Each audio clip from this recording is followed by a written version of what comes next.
الحمد لله نحمده ونستعينه ونستغفره ونؤمن به ونتوكل عليه ونعوذ بالله من شرور أنفسنا ومن سيئات أعمالنا من يهده الله فلا مضل له ومن يضلل فلا هادي له وأشهد أن لا إله إلا الله وحده لا شريك له وأشهد أن محمدا عبده ورسوله أما بعد فإن خير الحديث كتاب الله وخير الهدي هدي محمد صلى الله عليه وسلم وشر الأمور محدثاتها وكل محدثة بدعة وكل بدعة ضلالة وكل ضلالة في النار. أعوذ بالله من الشيطان الرجيم. بسم الله الرحمن الرحيم. وراودته التي هو في بيتها عن نفسه وغلقت الأبواب وقالت هيت لك قال معاذ الله إنه ربي أحسن مثواي إنه لا يفلح الظالمون ولقد همت به وهم بها لولا أن رأى برهان ربي كذلك لنصرف عنه السوء والفحشاء إنه من عبادنا المخلصين. محترم حضرین، اللہ رب العالمین نے اپنے کلام پاک میں سورۃ یوسف کے نام سے ایک لمبی چوڑی سورہ جس میں حضرت یوسف علیہ السلام کی زندگی کے بیشتر حصے کو ہمارے لیے جو ضرورت کی تھی اسے بیان فرمایا ہے، اور اللہ نے آغاز کلام ہی میں شروع کی آیات میں اسے احسن القصص کہا ہے، یعنی بہترین بیان، قصوں میں، واقعات میں ایسا بیان جو بہت ہی بہتر اور احسن کہلانے کے لائق ہے. کیا ہے اس میں کہ حضرت یوسف علیہ السلام کی زندگی مختلف نشیب و فراز سے، آزمائشوں سے اور صبر اور حسن اخلاق کے اعلیٰ نمونے کو پیش کرتے ہوئے گزرتی ہے. ابتدائی ایام میں بچپن ہی میں بھائیوں کے حسد عناد کا شکار ہوئے، کنویں میں ڈال دیے گئے، وہاں سے نکال کر مصر کے بازار میں بیچ دیے گئے. پھر عزیز مصر کے گھر میں رہے، وہاں انہیں بہت فوائد اور معلومات، تعویل الاحادیث اور بہت ساری چیزیں حاصل ہوئیں جیسا کہ اللہ تعالیٰ نے ذکر کیا. لیکن وہاں بھی آزمائش سے دوچار ہوئے، الزام لگایا گیا، اپنے آپ کو بچایا. پھر اس کے بعد جیل میں ڈالے گئے. جیل کی آزمائش رہی ایک لمبے عرصے تک، 7-8 سال بتایا جاتا ہے. پھر اس کے بعد تخت شاہی تک پہنچ گئے، بادشاہ کے قریب بنے، اور اس کے بعد وہی بھائی جو کہ کل کنویں میں ڈالنے کا سبب تھے، حضرت یوسف علیہ السلام کے پاس ایک ضرورت مندوں کی حیثیت سے حاضر ہوتے ہیں. 2 مرتبہ 3 مرتبہ واقعہ ہوتا ہے، بعد میں آخر میں شناسائی معرفت ہوتی ہے، اور پھر حضرت یوسف علیہ السلام اپنے والدین کو اور اپنے والد کو اور اپنے بھائیوں کو واپس اپنے پاس بلا لیتے ہیں. اور اس کے بعد ان کا کردار کہ بھائیوں کو اتنے زبردست جرم کے باوجود فراخ دلی سے معاف کرتے ہیں، اور اس کے نتائج اور انجام بتایا گیا. یہ پورے جو واقعات بیان کیے گئے انتہائی زبردست اسلوب میں، لمبی چوڑی بات کو بہت ہی اختصار کے ساتھ. اس میں ہمارے لیے عبرت و نصیحت کے بہت سارے سامان ہیں. ہماری جو روزمرہ کی زندگی ہے، معاملات ہیں، گھریلو زندگی، تعلقات آپس کے، رشتہ و پیوند، پھر سیاست سے تعلق ہوتا ہے، کسی دوسرے کے گھر سے اور اس سے ربط و ضبط تعلق ہوتا ہے. ان تمام امور میں اس میں ہمارے لیے بہت ساری ہدایات ہیں. میں نے خطبہ مسنونہ کے بعد جو 2-3 آیتیں پڑھی، وہ آیت اور اس کے آگے کی آیتیں حضرت یوسف علیہ السلام کے ایک بڑے فتنے اور بڑی آزمائش کا تذکرہ ہے کہ انہیں ایک بڑی زبردست آزمائش سے دوچار ہونا پڑا. جب مصر کے عزیز مصر نے ان کو خریدا، مصر کا ایک وزیر تھا، اور اس نے انہیں اپنے گھر میں رکھا. اپنی بیوی سے کہا کہ اکرمی مثواہ، اس کو اچھی طرح اس کا ٹھکانہ رکھو، عسیٰ ان ینفعنا، ہو سکتا ہے یہ ہم کو فائدہ دے، او نتخذہ ولدا، یا ہم اس کو اپنا بیٹا ہی بنا لیں. اور پھر کئی سال رہے یہاں، شاہی ایک طریقے سے وزیر کے گھر میں تھے. حکومت، سیادت، قیادت، نظم و ضبط کے بہت سارے امور دیکھنے، سیکھنے، سمجھنے کا موقع ملا. حضرت یوسف علیہ السلام نبی تھے، بعد میں نبوت ملی، لیکن ظاہر سی بات ہے کہ عقل و فہم کے اعتبار سے، جسمانی اعتبار سے، ہر اعتبار سے کامل شخصیت کے حامل تھے. چنانچہ اس گھر میں رہتے رہتے عزیز مصر کی بیوی کہتے ہیں کہ بڑی حسین و جمیل تھی، اور اس کو اولاد بھی نہیں تھی. یہ لوگ مفسرین بیان کرتے ہیں، اور مفسرین ہی اس کا نام زلیخا بیان کرتے ہیں، جو ہمارے یہاں بہت مشہور ہے. لیکن بعض محققین کہتے ہیں کہ نہ توریت میں، نہ انجیل میں، نہ قرآن میں، نہ حدیثوں میں اس کا یہ نام موجود نہیں ہے، چل پڑا اور مشہور ہو گیا۔ قرآن نے اس کو امرأۃ العزیز کہا ہے، عزیز مصر کی بیوی، چنانچہ یہ ان پر حضرت یوسف علیہ السلام کی پر فریفتہ رہی۔ اور یہاں جو آیتیں میں نے پڑھی، اللہ نے فرمایا وراودتہ التی ہوا فی بیتہا عن نفسہ، کہ وہ عورت جس کے گھر میں یوسف علیہ السلام تھے، اس نے حضرت یوسف کو ان کے جی سے، ان کے منشا کے خلاف، عن نفسہ، ان کے دل کے خلاف ان کو بہکایا، ورغلایا۔ راودہ یہ مراودہ سے ہے، کہتے ہیں مراودہ کا مطلب ہوتا ہے الطلب بلین و رفق، جس کو ہم اردو زبان میں پھسلانا کہہ سکتے ہیں، ورغلانا کہہ سکتے ہیں، کہ نرمی کے ساتھ، چال کے ساتھ دھوکہ دینے کے لیے کسی کو کسی بات کے لیے اکسانا، اس سے کوئی مطالبہ کرنا۔ تو اس نے گویا گناہ کی طرف دعوت دی۔ وغلقت الابواب، اور سارے دروازوں کو بند کر دیا مضبوطی سے کہ اب تنہائی ہے، گناہ کا بھرپور موقع ہے، شوہر موجود نہیں ہے، کوئی ہمارے یہاں جب دروازہ بند ہے تو اب اس سے مطلع ہونے کی کسی کو گنجائش نہیں ہے۔ یہ گویا ایک منظر کشی جو قرآن نے کی انتہائی بلیغ انداز میں، یہ اس بات کا گویا اشارہ اور اظہار ہے کہ حضرت یوسف علیہ السلام ماحول کے اعتبار سے گناہ کے ارتکاب کا تقاضا پورا تھا۔ دروازوں کو بند کر لیا، وقالت حیت لک، اور کہا حیت لک ہلم الیہ، یعنی جلدی سے آ جاؤ، بستر کی طرف آ جاؤ، یعنی انہیں گناہ کی دعوت دی بالکل صراحت کے ساتھ۔ اب غور کیجئے کہ حضرت یوسف علیہ السلام ان کے گھر میں رہ رہے ہیں، آپ اجنبی ہیں ایک طریقے سے، غریب الدیار ہیں، اپنے گھر میں، اپنے وطن میں نہیں ہیں۔ ایک یہ کمزوری، دباؤ ہے، وہ گھر کی مالکہ ہے، تحکم رکھتی ہے، یہ ایک دوسرا دباؤ، وہ آرڈر دے رہی ہے، وہ حسین و جمیل ہے، ماحول اور موقع ایسا ہے کہ گناہ کے ارتکاب سے کوئی اندیشہ اور خوف محسوس نہیں ہو رہا ہے دنیاوی اعتبار سے۔ ان تمام چیزوں کو پر غور کیجیے۔ ہاں، شیخ عبد الرحمن بن ناصر السعدی کہتے ہیں، مفسر قرآن، کہ یہ حضرت یوسف علیہ السلام کے لیے بہت ہی عظیم ابتلا و آزمائش تھی۔ بھائیوں کی ابتلا جو انہوں نے حسد کی بنیاد پر کنویں میں ڈالا، گھر سے نکالا، گھر سے دور کرنا مقصود تھا کہ والد سے دور ہو جائیں، پہلے قتل کرنا چاہا، ایک بھائی نے مشورہ دیا کہ نہیں اسے کنویں میں ڈال دو، کوئی اسے اٹھا لے جائے گا، زندہ تو رہے گا۔ تو اس سے جو یہ آزمائش جو تھی اس سے زیادہ بھرپور تھی۔ وہ کہتے ہیں کہ اس پہ صبر کرنا اس پر صبر کرنے سے مشکل تھا، کیونکہ بھائیوں نے جو کیا وہاں حضرت یوسف علیہ السلام کو چار و ناچار کوئی دوسرا راستہ نہیں تھا، اس پر صبر کرتے یا نہ کرتے، وہ ہونا تھا، یہ ان کے اختیار میں نہیں تھا۔ اور جہاں تک یہ فتنہ اور آزمائش ہے، یہاں حضرت یوسف علیہ السلام خود بھی، ایک پہلو میں نے بول دیا کہ خود بھی بھرپور نوجوان تھے، جسمانی قوت کے حامل تھے، ہاں خود بھی انتہائی حسین تھے۔ معراج کی حدیث میں ہے کہ جب حضرت یوسف سے تیسرے آسمان پر اللہ کے رسول ملے تو اللہ کے رسول نے کہا کہ ان کو نصف حسن دیا گیا تھا، ہاں انتہائی حسین و جمیل وہ بھی تھے۔ چنانچہ حضرت یوسف علیہ السلام کے لیے بھی ذاتی طور سے اس کا تقاضا موجود تھا کہ اس گناہ کا موقع ملے تو ارتکاب کر بیٹھے۔ تو حضرت یوسف علیہ السلام کے اندر یہاں صبر کرنا زیادہ مشکل تھا۔ ہم غور کریں ہمارے ایک نوجوان مومن کو کیسا ہونا چاہیے۔ چنانچہ وہ کہتے ہیں، اللہ نے کہا کہ جب اس نے یہ دعوت دی سارے اسباب موجود ہیں تو صبر کرنا بہت مشکل تھا، اپنے آپ پر کنٹرول رکھنا بہت مشکل تھا۔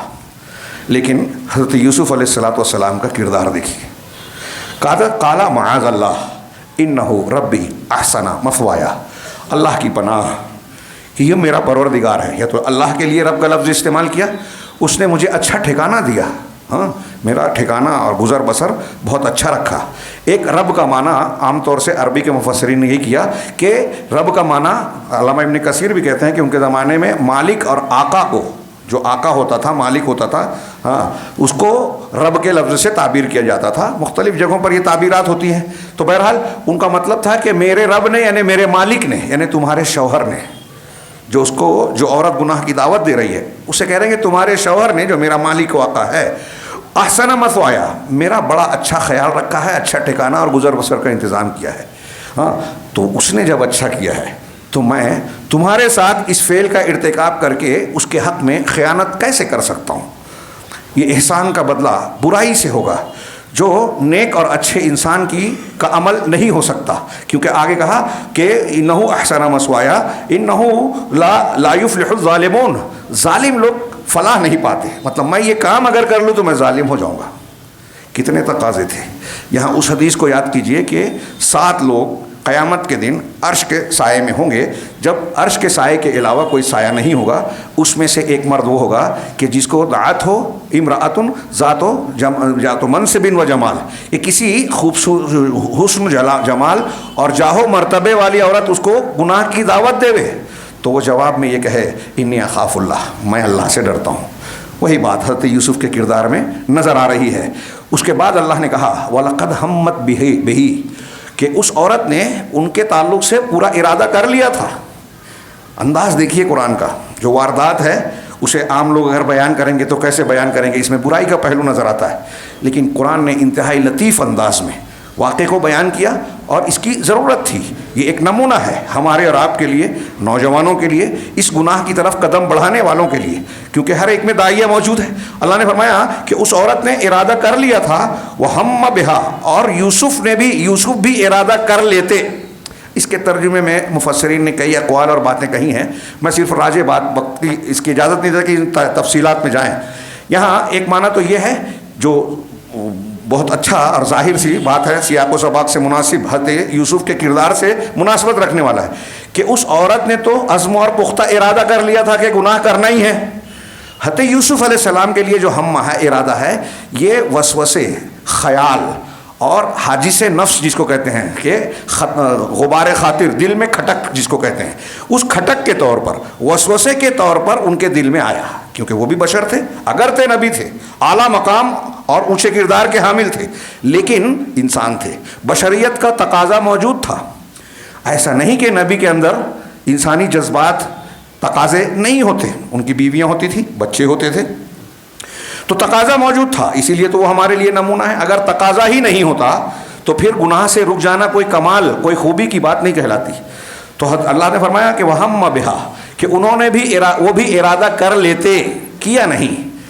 کئی آگے کے سیاق سے علامہ ابن تیمیہ نے اس سلسلے میں ایک بات کہی، کچھ لوگوں نے کہا کہ حضرت یوسف نے مقدمات اختیار کر لیے اسرائیلی روایات کی بنیاد پر، کہ کپڑے وپڑے انہوں نے بھی اتارنے کی کوشش کی، لیکن پھر اس کے بعد رک گئے۔ تو کہا کہ یہ ساری باتیں غلط ہے، بکواس ہے، قرآن کے سیاق و سباق اور بیان نصوص کے بالکل خلاف ہے، کیونکہ حضرت یوسف علیہ السلام سے اگر کسی بھی درجہ میں غلطی ہوئی ہوتی تو اس میں ایک بات کا ذکر ہوتا کہ یا تو وہ گناہ پر رہتے اور گناہ پر قائم رہتے، یا پھر گناہ سے توبہ کرتے اور توبہ کرتے تو اللہ تعالیٰ ان کی توبہ کا ذکر کرتا۔ اس کا کوئی تذکرہ نہ کرنا اس بات کی دلیل ہے کہ حضرت یوسف علیہ السلام کا اس گناہ میں کوئی حصہ نہیں تھا، وہ پاک صاف تھے۔ چنانچہ اللہ نے کہا وَهَمَّ بِهَا لَوْلَا أَن رَأَىٰ بُرْهَانَ رَبِّهِ، کہ وہ بھی ارادہ کر لیتے اگر اپنے رب کی برہان نہیں دیکھ لی ہوتی۔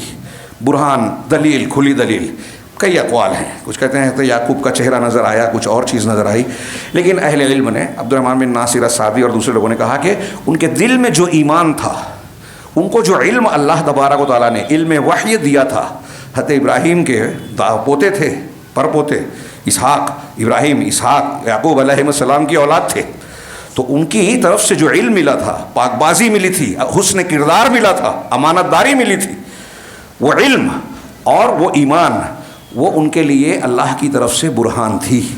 اللہ کا خوف دل میں پیدا ہوا، ہاں برہان دیکھا، اگر یہ برہان نہیں ہوتی تو وہ بھی اس کا ارادہ کر بیٹھتے، کذالک ایسا ہی ہوا۔ اس سے پتہ چلا کہ یہ علم کتنی اہمیت کا حامل ہے۔ اگر آدمی علم والا ہوگا، صحیح علم والا، تو گناہ سے بچے گا، ہاں گناہ خطا ہو جائے تو توبہ کرے گا۔ علم اس بات پر ابھارتا ہے۔ اگر کوئی ایسا نہیں کرتا، گناہ سے نہیں بچتا، یا گناہ کر کے بھی شرمندہ نہیں ہو رہا ہے، توبہ نہیں کر رہا ہے، اس کا مطلب وہ جاہل ہے، چاہے اس کے پاس ڈگری ہے، ہاں وہ عالم کہلانے کے لائق نہیں ہے۔ کذالک لنصرف عنہ السوء والفحشاء، اسی طرح ہوا تاکہ ہم ان سے برائی کو، سوء والفحشاء اور بے حیائی کو دور کر دیں، ہٹا دیں۔ حضرت یوسف علیہ السلام کے کردار کو محفوظ رکھیں، ان کو بری اور پاک باز رکھیں۔ ہاں انہو من عبادنا المخلصین، وہ ہمارے مخلص بندوں میں سے تھے۔ مخلص اور مخلص، مخلص اس میں فاعل ہے، مخلص اس میں مفعول، یعنی چنے ہوئے، خالص کیے ہوئے، تو اللہ کی طرف سے چنے ہوئے تھے اور حضرت یوسف اپنی ذات میں مخلص تھے، تو وہ ہمارے مخلص بندوں میں سے تھے۔ یہاں میں آگے وقت بہت کم ہے، آیت کا پورا ترجمہ کر کے آگے کا اور پھر اس سے مسائل کو صرف مستنبط کروں گا، تفصیل میں جاؤں گا تو بڑا وقت درکار ہے، 2 ہفتے کم پڑیں گے، لیکن اس کو صرف آیت پر میں آگے ترجمہ کرتا ہوں۔ وَسَبَقَ الْبَابِ، یہاں یہ دیکھیے کہ اللہ نے کیا کہا کہ ہم نے ان سے برائی کو دور کر دیا، یہ ہمارے لیے بہت بڑا سبق ہے۔ برائی، دشمن کی طرف سے ہم کو خطرہ ہے، بدنامی کا خوف ہے، کوئی ہمارے خلاف سازش کر رہا ہے، داخلی برائی ہو یا خارجی برائی ہو، ان دونوں سے اللہ بچاتا ہے کس کو؟ جو مخلص ہیں۔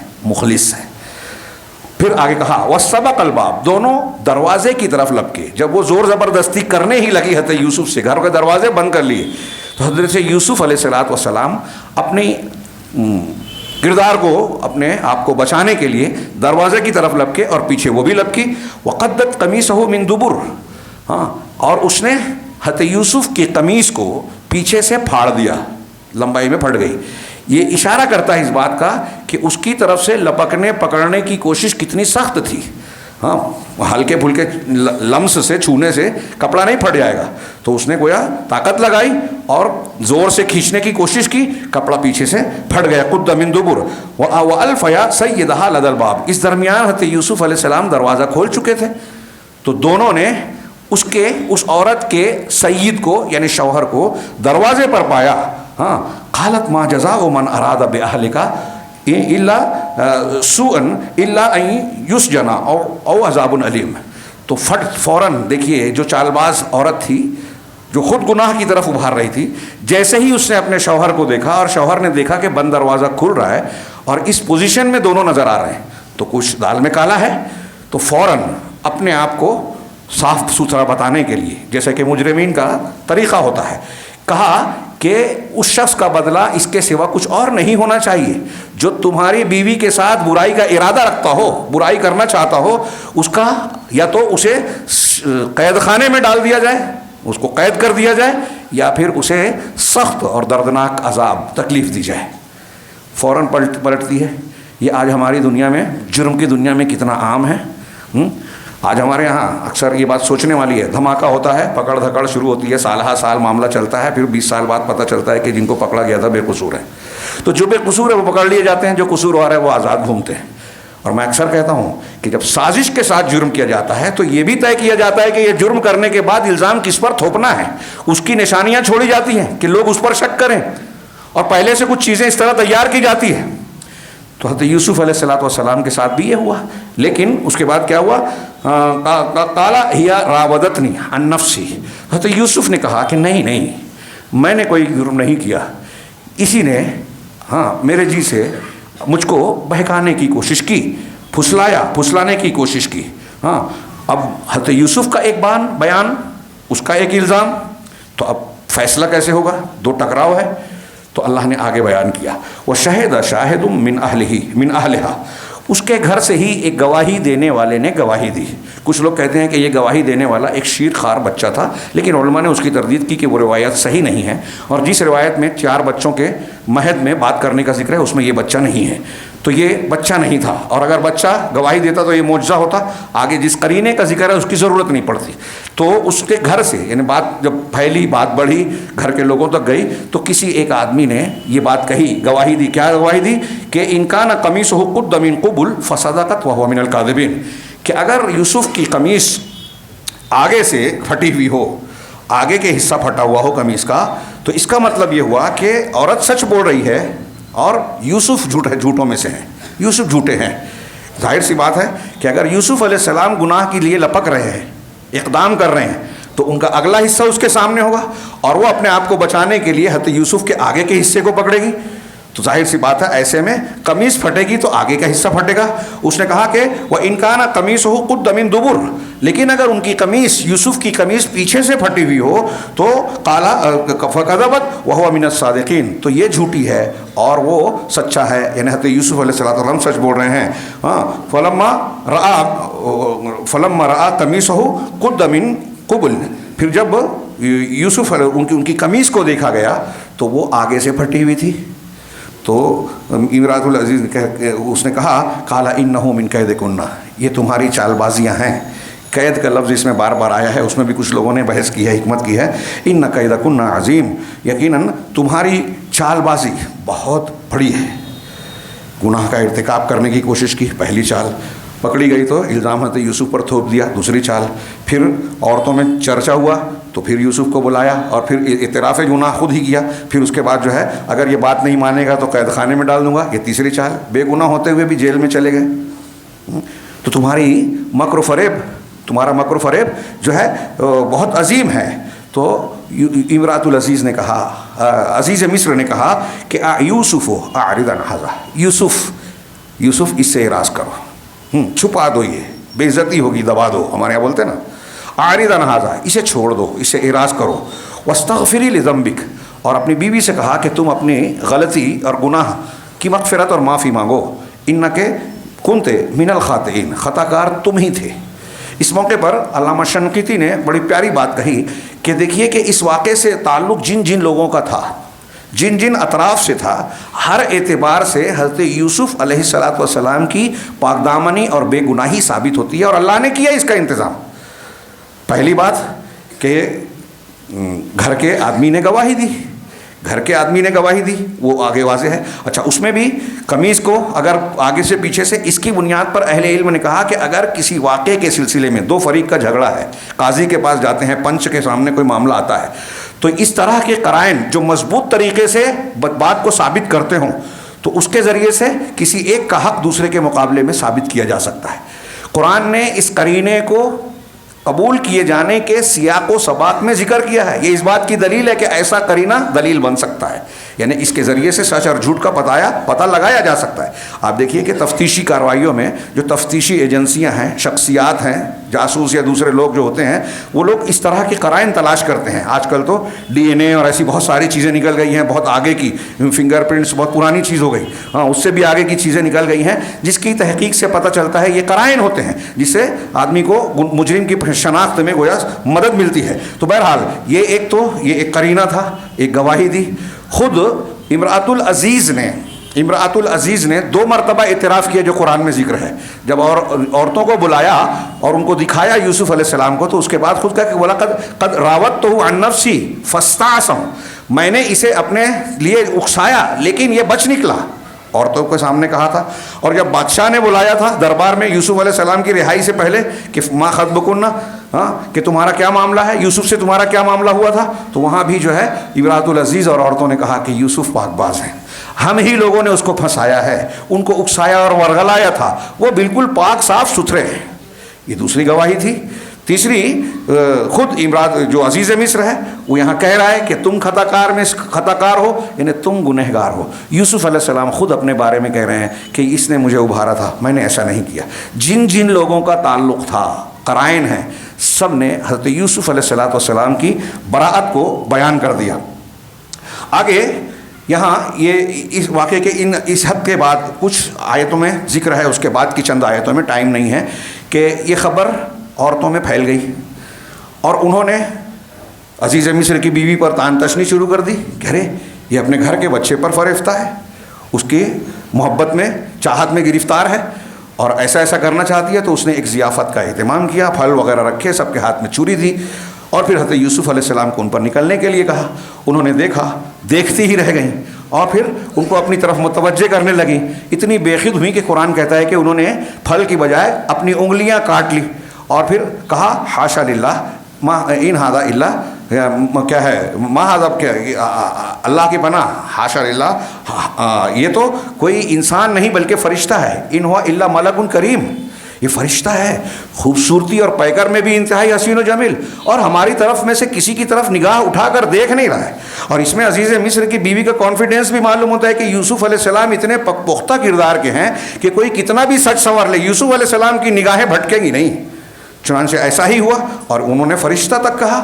پھر اس نے کہا کہ میں نے اس کو ابھارا تھا، تم خود اپنے دل میں محسوس کرتے ہو. یہ اس وقت کی تہذیب کہ کس طرح مرد اور عورتوں کا اختلاط تھا، کس طرح آزادی تھی، عورتوں میں کس طرح کا فتنہ انگیزی تھی، بے پردگی تھی، اختلاط تھا. جیسے آج یورپ کی تہذیب اور ہمارے یہاں اس کے اثرات نظر آ رہے ہیں، اور اس کی برائیاں بھی نظر آ رہی ہیں کہ یہ چیز کوئی گناہ نہیں ہے. آہستہ اس کی شناخت اور قواعد معاشرے میں کم سے کم تر ہوتی چلی جا رہی ہے. زنا عام ہوتا جا رہا ہے، دوسری شادی بہت بری ہے، زنا بہت آسان ہے، زنا کے مقدمات، پردے کو دشمن قوموں کے پروپیگنڈے کے مطابق بہت سے مسلمان بھی سمجھتے ہیں کہ یہ پچھلی بات ہے، رجت پسندی ہے.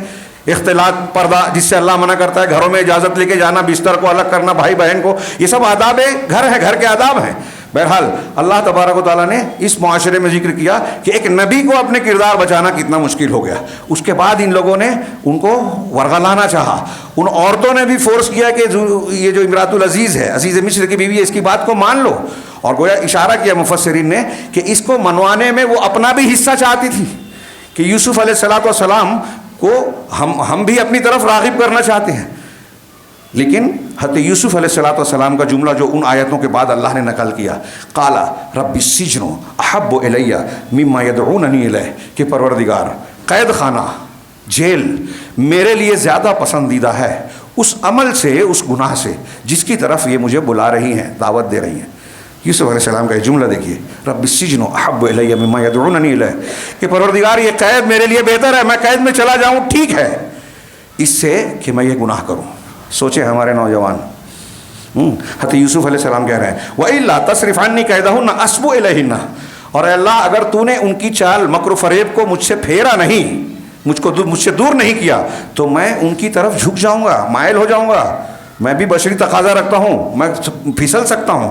وَأَكُن مِّنَ الْجَاهِلِينَ، اور میں جاہلوں میں سے ہو جاؤں گا. یعنی جو شخص اس گناہ کا ارتکاب کرتا ہے وہ جاہل ہے، وہ عالم نہیں ہے، چاہے ڈگری ہولڈر ہو. ہاں وہ جاہل ہے. یہ قرآن کہہ رہا ہے کہ میں بھی جاہلوں میں سو جاؤں گا. تو یوسف کتنے بڑے نبی تھے، کتنے بڑے علم والے تھے، عالم تھے، لیکن کہہ رہے ہیں یہ گناہ کروں گا تو میں جاہل ہو جاؤں گا. اور کہا فاستجاب له ربه، تو ان کے پروردگار نے ان کی دعا کو قبول کیا. فصرف عنہ کیدہن، تو ان کی چال اور مکر و فریب کو حضرت یوسف سے پھیر دیا، قید خانے کا راستہ ہموار کر دیا، ان کی چال میں پھنسنے سے بچا لیا. انہ هو السمیع العلیم، یقیناً وہ سننے والا ہے، علم والا ہے. کون کیسا ہے، پھر اس کی پکار کیسی ہے، سنتا ہے، قبول کرتا ہے اگر ہم خلوص سے بولتے ہیں. یہاں میرے پاس ایک عبارت ہے لمبی چوڑی، اور میں خاص طور سے چاہتا تھا کہ اس عبارت کو پڑھ کر ترجمہ کروں، لیکن گھڑی اجازت نہیں دے رہی ہے. میں اس کا خلاصہ بہت ہی مختصر بیان کروں کہ وہ کہتے ہیں کہ یہ اللہ تبارک و تعالیٰ کے الطاف میں سے دو عظیم الشان نعمتیں ہیں، جس کا ان دو جگہ کے مقام پر، یعنی آگے کی آیت جو میں نے پڑھی اور پہلے کی، اللہ تبارک و تعالیٰ نے ذکر کیا ہے کہ یہ اس کے خاص انبیاء اصفیاء جن کو اللہ چن لیتا ہے، جن کو خیر کی توفیق دینا مقصود ہوتا ہے، ان کو یہ دو نعمتیں جلیل القدر سبب عطا کرتا ہے. اور ان دو سبب کے ذریعے سے اللہ تبارک و تعالیٰ بندوں سے داخلی فتنے، خارجی فتنے، ہاں یعنی باہر کا کوئی دشمن ہے، شیاطین الانس والجن ہے، یا نفس کے اندر سے کوئی خرابی پیدا ہو رہی ہے، دونوں سے اللہ حفاظت کرتا ہے. یہ جو میں جملہ بول رہا ہوں آج ہمارے، یہ صرف کردار کی بات نہیں ہے، ہمارے گھر کا تحفظ، ہماری پراپرٹی، ہمارے اوقاف، ہماری مسجدیں، ہمارے مدرسے، ان کی حفاظت، ہمارے بچوں کی حفاظت، بلڈوزر سے بچانے کے لیے یہ ساری چیزیں اس میں آ گئی. بم سے، سازش سے ہم بچیں، یہ بھی آ گئی. ان سارے شرور سے خارجی ہو یا داخلی ہو، ظاہری ہو یا باطنی ہو، ان سارے شرور سے بچنے کے لیے دو بنیادی سبب بیان کیے ہیں. ایک بندے کا اللہ کے لیے اخلاص اختیار کرنا، اللہ کے لیے خالص ہو جائیں، اور اللہ ہمیں چن لے ہوئے اس بنیاد پر، ہمارے اندر کا معاملہ صاف ہو، عقیدہ درست ہو، باطن اچھا ہو، دل میں شبہات اور شہوات نہ ہو. ہاں اس سے ہم بچیں، آئے گے بہت سے آئیں گے، اپنے آپ کو حتی الامکان بچائیں. تو پہلا سبب یہ ہے، میں تفصیل میں نہیں جا رہا ہوں، حالانکہ بہت شاندار چیز ہے، لیکن میں مسائل کو بیان بھی کرنا چاہتا ہوں. دوسری چیز جو ضروری ہے کہ اللہ تبارک و تعالیٰ کے جناب میں گڑ گڑایا جائے، دعا کی جائے، التجا کی جائے. جیسا کہ حضرت یوسف نے کہا کہ پروردگار اگر تو نے ان کی چال اور مکر و فریب تو مجھ سے پھیرا نہیں، تو میں بھی مائل ہو جاؤں گا، جاہلوں میں سے ہو جاؤں گا. تو ہم بھی کہہ سکتے ہیں کہ دنیا کی طاقتیں ہمارے خلاف سازشیں کر رہی ہیں، ارادے ہیں، کوششیں ہیں، ہاں ہمارے درمیان ان کے گرگے ہیں، ہمارے عقیدے کو، ہمارے کردار کو، ہماری دولت کو، ہر چیز کو نشانہ بنا رہے ہیں، زمین کو، مسجد کو، مدرسے کو۔ ان سے اگر ہم کو بچنا ہے تو یہ 2 چیزیں ضروری ہے۔ اخلاص، اب اس کا معنی دیکھیں، اللہ کے لیے دل میں خلوص ہو، صحیح عقیدہ ہو، اور دوسرا جو ہے دعا، التجا۔ حضرت یوسف علیہ السلام میں یہ دونوں باتیں تھیں۔ یہ نبی تھے، لیکن کوئی بھی نیک بندہ، مومن بندہ اگر چاہتا ہے کہ اللہ کی پناہ ملے، اس کی طرف سے بچاؤ ملے، سازشوں سے، خارجی داخلی چال بازیوں سے محفوظ رہے، تو اس کو اخلاص اختیار کرنا ہوگا، اللہ کے جناب میں دل سے بار بار گڑ گڑا کر مانگنا ہوگا۔ ہاں اگر ایسا نہیں کرتا تو وہ خارجی اور داخلی فتنوں سے محفوظ نہیں رہے گا، شبہات اور شہوات کے فتنوں میں بھی مبتلا ہوگا، دشمن بھی ہم پر اثر انداز ہوگا، اپنی چالوں میں، ایجنڈوں میں کامیاب ہوگا۔ لہٰذا ان کو اختیار کیا جائے۔ صبح و شام کے اذکار میں ایک دعا بڑی جامع سکھائی اللہ تعالیٰ نے، اللہ کے رسول صلی اللہ علیہ وسلم نے، اللہم فاطر السماوات والارض عالم الغیب والشہادہ رب کل شیء وملیکہ، اشہد ان لا الہ الا انت اعوذ بک من شر نفسی و شر الشیطان و شرکی وان اقترف علی نفسی سوءا او اجرہ الی۔ بڑی جامع دعا۔ علامہ ابن تیمیہ کہتے ہیں کہ شرور کے اسباب اور شرور کے نتیجے دونوں آ گئے اس مختصر میں، اور اللہ کا زبردست وسیلہ فاطر السماوات والارض، اے اللہ آسمانوں اور زمین کو پیدا کرنے میں، غیب اور کھلی ہوئی چیز کو جاننے والے، میں گواہی دیتا ہوں کہ تیرے سوا کوئی پروردگار نہیں ہے، میں پناہ میں آتا ہوں تیری من شر نفسی، پہلی چیز نفس کے شر سے، و شر الشیطان و شرک ہی، شیطان کے شر سے، اس کے شرک اور اس کے جال سے۔ یہ شر کا سبب، بنیاد برائیاں کہاں سے آتی ہیں؟ نفس کی خرارت ہو، ہاں سیئات نفس، جو خطبہ مسنونہ میں بھی من سیئات نفسی پناہ مانگی گئی ہے، تو آدمی کے اندر سے نفس کی شرارت ایک سبب ہے، اور خارج سے شیاطین الانس والجن ہے، اس میں دونوں آ گیا کہ میں تیری پناہ میں آتا ہوں اپنے نفس کی شر سے، نفس کے شر سے، اور شیطان کے اور اس کے جال کے شر سے۔ پھر شر جب آ جاتا ہے تو اس کا نتیجہ کیا ہوتا ہے؟ وَأَنْ أَقْتَرِفَ عَلَى نَفْسِي سُوءًا أَوْ أَجُرَّهُ إِلَى مُسْلِمٍ، اور میں اس سے بھی پناہ مانگتا ہوں کہ اپنے آپ پر کوئی گناہ کا ارتکاب کروں یا اس کا نقصان کسی مسلمان کو پہنچاؤں۔ یعنی جب آپ کے اندر کسی کے اندر شر آئے گا تو وہ خود کا نقصان پہنچائے گا یا دوسروں کا نقصان پہنچائے گا، تو شر کا سبب بھی آ گیا اور شر کا نتیجہ بھی آ گیا، دونوں سے پناہ مانگے، اور ان دونوں سے جس کو اللہ نے پناہ دے دی وہ دنیا اور آخرت کی سلامتی اسے مل گئی۔ ہاں اللہ تبارک و تعالیٰ نے یہاں ان آیتوں میں جو باتیں بیان کی ہیں اس کے تعلق سے جو مسائل نکلے ہیں، تفسیر المدینہ المنورہ میں یہ 14-15 مسائل ہیں، میں 8-10 کو ذکر کرتا ہوں بہت اختصار کے ساتھ۔ پہلے یہ کہ ان آیتوں میں، اس واقعے میں ہمارے لیے کیا سبق ہے، قصہ کہانی کے طور پر اللہ نے بیان نہیں کیا، ہمارے لیے عبرت کے طور پر۔ تو یہاں عبرت یہ ہے کہ حضرت یوسف علیہ السلام کے کردار میں ہمیں صبر کی جو ہے صبر کی قدر نظر آتی ہے، کہ آزمائش میں صبر کے ساتھ قائم رہنا، اور جو بہکانے والے، قدم کو ڈگمگانے والے فتنے ہیں، اسباب ہیں، ان کے سامنے اپنی سچائی پر ڈٹے رہنا، اور شدائد اور ابتلاعات کے زمانے میں جو ہے وہ ثابت قدم رہنا کہ جو سچ ہے، جو حق ہے، میں اس سے نہیں ہٹوں گا۔ بہت اہم چیز ہے۔ بولنا آسان ہے، قائم رہنا بہت مشکل ہے۔ آج ہم کو لوگ نظر نہیں آتے، ضمیر بیچنے والے، ایمان بیچنے والے قدم قدم پر دکھائی دیتے ہیں۔ دوسرا کہ اس میں علم کا مقام بیان کیا گیا ہے، اور اس کی قدر و قیمت، خاص طور سے جب فتنے ظاہر ہوتے ہیں، پریشانیاں سامنے آتی ہیں، تو علم ہی انسان کے لیے سب سے بڑی ڈھال، نجات، بلندی اور ترقی کا سبب ہوتا ہے۔ اگر صاحب علم آدمی ہے تو یہ علم اسے بچاتا ہے، ذریعہ بنتا ہے۔ ہاں، اور جو فتنے میں پڑ گیا اس کا مطلب وہ جاہل ہے۔ آج ہر قسم کے فتنوں کی الغار ہے، اور خاص طور سے مسلمانوں کی طرف، خارج سے بھی اور داخل سے بھی۔ ہمارے درمیان بھی ایسے ائمہ ہیں جو گمراہی کی طرف دعوت دے رہے ہیں، دین کے نام پر دین سے انحراف کرواتے ہیں، شرک، بدعت، نئی نئی دعائیں، نئے نئے عمل، نئے نئے طریقے، حق اور اہل حق سے بدظن کرنا، ایسے لوگوں کو بڑا امام اور آدمی بنانا جو خود انحراف کا اور گمراہیوں کا شکار ہے، ان کو کہنا ہے کہ ان کے پیچھے چلو، ان کی تقریر سنو، ان کی کلپ کو فارورڈ کرو، اور کر رہے ہیں، اور ان کے خلاف اگر کوئی کچھ بولتا ہے تو آدمی جہالت کے ساتھ کھڑا ہو جاتا ہے، اس کا دفاع کرتا ہے جو غلط ہے، اس کو رد کرتا ہے جو صحیح ہے۔ یہاں علم بچاتا ہے آدمی کو۔ تیسرا کہ اس میں نگاہوں کو پست رکھنے کی اہمیت ہے۔ ہاں، آدمی اپنی نگاہوں کی حفاظت کرے، پست رکھے، اتنا ہی دیکھے جتنا جائز ہے. یہ صرف عورتوں کے سلسلے میں نہیں ہے، ہر حرام چیز کے بارے میں ہے، کیونکہ آگے کہا کہ حرام چیزوں پر نگاہ مسلسل ڈالنا یہ حرام میں پڑ جانے اور عزتوں کو پامال کرنے کا سبب ہوتا ہے، وہاں تک پہنچا دیتی ہے. اللہ کے نبی صلی اللہ علیہ وسلم کی بخاری مسلم کی بڑی مشہور حدیث ہے. اللہ کے رسول نے کہا کہ ایاکم والجلوس فی الطرقات، راستوں میں بیٹھنے سے بچو.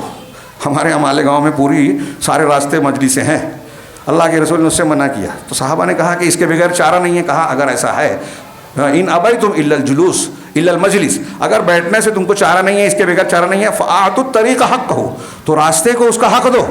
تو کیا ہے؟ کف الاذی. پوچھا راستے کا حق کیا ہے؟ شہر کے ایک ایک آدمی کو پڑھانے کی ضرورت ہے جو اپنے آپ کو دیندار سمجھتا ہے، وہ بھی اس معاملے میں بے دین ہے. میں نے گزشتہ ہفتے اس پہ خطبے میں کچھ باتیں کہی. ہمارا شہر اتی کرمن کرنے میں، راستہ بلاک کرنے میں، اپنے راستوں کو دوسروں کو تکلیف دینے میں، گندگی کو پھینک دینے میں بالکل کامن ہے. دیندار بھی بد دین ہے اس میں، یہ مانتا ہی نہیں قرآن حدیث کی بات.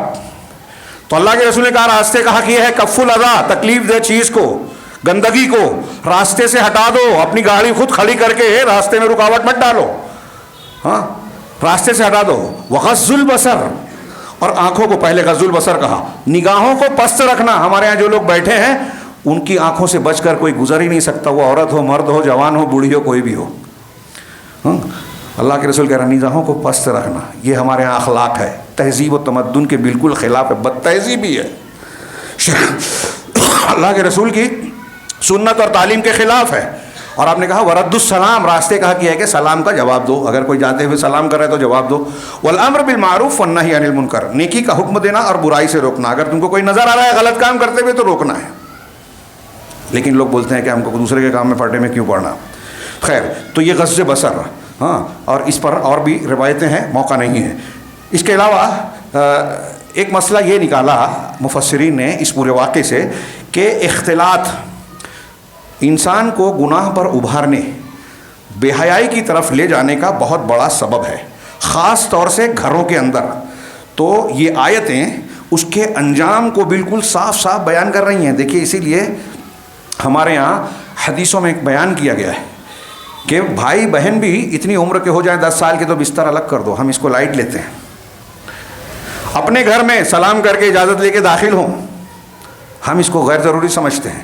پردہ کرنے کا، نامحرم رشتہ دار ہے تو احتیاط کرے. یہاں تک کہ اللہ کے رسول نے کہا دیور سے بھی احتیاط کرے، وہ موت ہے. کیوں موت ہے؟ دوسرے سے باہر رہنے والے سے خطرہ کم ہے، جو گھر میں رہتا ہے اسی کا ذکر کر رہے ہیں. حضرت یوسف علیہ السلام گھر میں تھے امراۃ العزیز کے، مسلسل وہ دیکھتی تھی، موقع تھا، موقع کے انتظار میں تھی، موقع ملا شوہر کے غیر حاضری میں کوشش کی. تو یہ اختلاط گناہ کی طرف لے جاتا ہے. اب ہمارے یہاں تو مفتیان فتویٰ دیتے ہیں کہ یہ پرانی بات ہے، دقیانوسی بات ہے، کالج میں جانا پڑے گا، دوسروں سے تعلق رکھنا پڑے گا. اور اگر لڑکی کوئی ایسا قدم اٹھا بھی لیتی ہے، بے پردگی اختیار کرتی ہے تو کوئی حرج نہیں ہے. پھر نتیجہ کیا ہوتا ہے ہم دیکھ رہے ہیں، مرتد ہو رہی ہیں، ان کی لاشیں ملتی ہیں، لاشیں مل رہی ہیں، خبریں دیکھیے تو اس کا کیا کیا انجام ہوتا ہے. آپ کی عزت اور غیرت گئی. ہاں کہا، اور اس سے جو ہے خاص طور سے اس واقعے نے گھر خاندان میں ایسے واقعات کے ہونے کی نزاکت اور خطرناکی کو بیان کیا ہے، خصوصی طور سے گھروں میں اور عمومی طور سے سماج اور معاشرے میں. اب اس پر ایک پوری تقریر کی جا سکتی ہے لمبی چوڑی کہ آج سماج میں کیا کیا ہے. اختلاط، گندگی، اب تو موبائل ہے ہاتھ ہاتھ میں. ہاں، آپ واضح و نصیحت اور قرآن کی آیتیں سنتے ہیں تو اشتہار آ جاتا ہے ننگا. تو آدمی سوچتا ہے دیکھیں، لوگ کہتے ہیں، بتاتے ہیں، ہم بھی اس سے گزرتے ہیں. کتنی گندگی ہے. اور زنا کے ہیجان پیدا کرنے والے، برائی کی طرف لے جانے والے، فحاشی کو اختیار کرنے والے اسباب عام ہیں. اس کے تعلق سے ہمارے یہاں لائٹ ہو گیا مزاج، کوئی بات نہیں. اور کوئی دوسری شادی کر لے کہ جائز طریقے سے میں تعلق قائم کروں تو ہمارے سماج میں اس کی ہمت توڑ دی جائے گی، کمر توڑ دی جائے گی، برا سمجھا جائے گا، مخالفتیں کی جاتی ہیں. ابھی ایک خاتون کا فون آیا مجھے، میرے شوہر نے دوسری کی شکایتیں کرنے لگی. میں نے کہا کہ پہلے تو کہا کہ آپ کو دوسری سے وہ شکوہ ہے. کہا جب ایک ہے تو کیا ضرورت. میں نے کہا قرآن کو نہیں مانتی. کیا مانتی ہوں. آپ جو باتیں کہہ رہی ہیں وہ تو قرآن کو نہیں ماننے کی مترادف ہے. مانتی بھی ہوں اور شکایت بھی ہے. تو شکایت شوہر کے رویے سے ہو سکتا ہے. ایک بیوی والے کو بھی، ایک بیوی والے کو اس کی بیوی کو بھی ہو سکتا ہے جس کے پاس ایک ہی ہے کہ وہ ظلم کر رہا ہے، حق ادا نہیں کر رہا ہے. وہاں نہیں بولتے کہ ایک کو بھی نہیں رکھنا چاہیے، ظلم کرتا ہے، وہ آدمی ہی صحیح نہیں ہے، اس کی بیوی نہیں ہونا چاہیے. تو اس کے رویے سے ایک اصول کو آپ غلط کہتے ہیں، اور جب اس کا راستہ بند کرتے ہیں اب آسام میں قانون بن گیا. وہ لوگ قانون بنا رہے ہیں جن کے یہاں کیا کیا خرابیاں ہیں، عورتوں کے ساتھ کیا کیا مظالم ہیں، مسلمانوں کے تعلق سے فکر مند ہے. مسلمان دوسری بیوی کی اجازت دیتا ہے تو اس کے اصول، شرائط، ضابطے، حقوق بھی بیان کرتا ہے. یہ سماج کو، معاشرے کو پاک دامن بنانے کا طریقہ ہے، یہ گناہوں سے بچانے کا، بے حیائیوں سے بچانے کا طریقہ ہے. اگر آپ چاہتے ہیں کہ ہمارا سماج بھی پاک صاف ہو تو شریعت کے اصولوں کو لائٹلی مت لیجیے. وہی بات یہ کہہ رہے ہیں. تو لہٰذا ضروری ہے کہ گھروں کے آداب جو شریعت میں بتائے گئے ہیں اس کی بھرپور رعایت کی جائے. یعنی اجازت لینا، حجاب اور پردہ اختیار کرنا، اختلاط اور خلوت سے، مرد اور عورت خلوت میں ہو نامحرم، اس سے بچنا، اور بیکار کی جو نگاہیں ہیں، آوارہ نگاہیں، اس سے اپنے آپ کو بچانا. اسی کے ساتھ ایک مومن کا کردار اس میں ظاہر ہوتا ہے کہ مومن حرمتوں کا اور امانتوں کا بہت ہی لحاظ کرتا ہے، رعایت کرتا ہے، عزتوں کو پامال نہیں کرتا، اللہ کی حرام کی ہوئی چیزوں کو وہ جو ہے اپنے ہاتھوں میں نہیں لیتا. اسی طرح عزتوں کی حفاظت کرتا ہے، اللہ کے حقوق کی بھی حفاظت کرتا ہے، بندوں کے حقوق کی بھی حفاظت کرتا ہے. حضرت یوسف علیہ السلام کا کردار دیکھیے کہ میرے رب نے، اب وہ رب اللہ ہے یا یہ مالک ہے، دونوں معنی لوگوں نے کیے ہیں. تو اس دونوں کا تقاضا یہ ہے کہ اس نے مجھ پر احسان کیا ہے تو احسان کا بدلہ احسان ہونا چاہیے، امانتوں کی رعایت ہونا چاہیے. ایک مسلمان کو ایسا ہونا چاہیے کہ وہ امانتوں کی، عزتوں کی حفاظت کرے، اللہ کے حقوق اور بندوں کے حقوق کو حفاظت کرے، اور احسان کا بدلہ احسان سے چکائے، جیسا کہ یوسف علیہ السلام نے کیا. اسی طرح یہ عقیدہ رکھنا چاہیے کہ اللہ تعالیٰ ہر حال میں، ہر جگہ ہماری نگرانی کر رہا ہے. لہٰذا کھلے ہوں، مجلس میں ہوں یا اکیلے میں ہوں، ہمیں اللہ کا ڈر اور تقوی اختیار کرنا چاہیے. یہی اخلاص ہے، یہی تقوی ہے. تنہائی ملتی ہے تو ہم کیا کیا کرتے ہیں، موبائل پہ، بات چیت میں، یا اور گناہ کے مواقع پر. اسی طرح یہاں یہ بھی ضروری ہے کہ آپ اللہ تبارک و تعالیٰ سے استعاذہ کریں، پناہ طلب کریں، اس سے دعا کریں. اللہ تبارک و تعالیٰ کی جناب کو پکڑ کر رکھیں فتنوں سے بچنے کے لیے، حرام سے، عزتوں کی حفاظت کے لیے، اپنے عہد کو، ذمہ داریوں کو نبھانے کے لیے، اور نعمتوں کو یاد رکھیں. اس لیے کہ پاک دامنی اور طہارت یہ اللہ تعالیٰ کی توفیق اور اس کی ہدایت ہے. جب اللہ کی توفیق و ہدایت ہے تو اللہ سے مانگتے رہنا چاہیے، دعا کرتے رہنا چاہیے. اس قصے میں ایک پاک دامن مسلمان نوجوان کے لیے ایک عملی نمونہ ہے. جو خاص طور سے آج کے ایسے ماحول میں جہاں فضیلت، اچھائی اور حسن اخلاق کی کوئی قیمت نہیں رہ گئی ہے، اور اس کے لیے کوئی جھنڈا نہیں اٹھاتا. چھوٹی چھوٹی باتوں کے لیے لوگ چیختے چلاتے ہیں، لیکن اعلیٰ اخلاق اختیار کیا جائے اس کے لیے ہمارے ہاں کوشش، محنت، تحریک نہیں چلتی. تو جس طرح حضرت یوسف علیہ السلام نے اپنے کردار کی، اپنے دامن کی حفاظت کی، ہمیں بھی اس کو کرنا چاہیے. حالانکہ سامنے عورتوں کا، امراۃ العزیز کا حسن تھا، گناہ کا تقاضا تھا. پھر مصر کی دوسری عورتیں جو قصور میں رہنے والی، بہت مہذب جب سماج کی، اعلیٰ سوسائٹی کی، جس کو کہیں گے چمک دمک اور گلیمر والی، وہاں کی عورتیں تھیں. اس میں ہوائے نفس کی مذمت بھی ہے کہ کس طرح امراۃ العزیز نے اپنے گھر میں موجود ایک بچے کو، چونکہ وہ بار بار دیکھتی تھی، اور سماج اور معاشرے میں مہیجات موجود تھے، ہیجان انگیز چیزیں، تو اس کی خواہشات نفس نے اس کو اس بات پر ابھارا کہ وہ اس میں بے قابو ہو گئی، اور یوسف علیہ السلام پر صرف اشارے کنائے میں نہیں بلکہ پورے اسباب کے ساتھ اس نے گناہ کا ماحول بنایا اور ان کو دعوت گناہ دی. اس میں اتباع ہوا یعنی خواہش نفس کی اتباع کا ذکر ہے، اور اس سے بچنے کی یا اس کی مذمت کا پہلو ہے. اس کے مقابلے میں حضرت یوسف علیہ السلام کے پاس علم نبوت تھا، اس کا نور انسان کو برائیوں سے، حرام چیزوں کے ارتکاب سے بچاتا ہے. اب ہمارے پاس قرآن و حدیث کا علم ہے تو ہمارے پاس بھی علم نبوت کا حصہ ہے. اگر وہ نور ہے ہمارے پاس تو ہمارے کردار کی بھی حفاظت کرنا چاہیے، اور جب ہم ہوائے نفس سے اپنی حفاظت کریں گے تو اللہ تعالیٰ بلندی عطا فرمائے گا. یہ چند مسائل ہیں، اس سلسلے میں اور بھی کچھ پہلو تھے لیکن وقت کافی زیادہ ہو گیا. اللہ رب العالمین سے دعا ہے کہ وہ ہمیں حسن کردار اور پاک دامنی اختیار کرنے کی توفیق عطا فرمائے. اللہ کے رسول کی جو صبح و شام کی کثرت سے مانگے جانے والی ایک دعا ہے، اللہم انی اسألک الہدی والتقی والعفاف والغنی، تو اس میں عفاف میں یہ معنی بھی شامل ہے کہ ہمارا کردار، یعنی ہم پاک دامنی مانگتے ہیں، ہماری غذا بھی حرام سے بچے اور ہمارا کردار بھی حرام چیزوں سے محفوظ رہے. آج کے سماج میں اس کی بڑی شدید ضرورت ہے. اس پاک دامنی کے نہ ہونے سے ہم اللہ کے عذاب کو پل پل دعوت دیتے ہیں. اللہ کے عذاب دنیا میں ہم روز خبروں میں دیکھ سکتے ہیں، مختلف شکلوں میں لوگوں کو جو ہے نشانہ بنا رہے ہیں.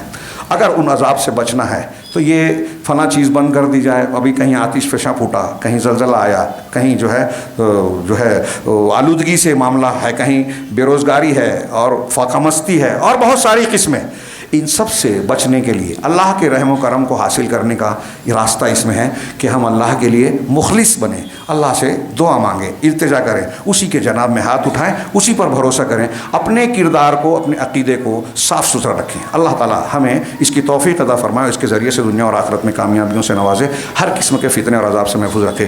وأقول قولي هذا وأستغفر الله لكم ولسائر المسلمين وصلى الله على نبينا محمد۔ بارك الله لنا ولكم في القرآن المجيد ونفعنا وإياكم بالآيات والذكر الحكيم إنه تعالى جواد كريم ملك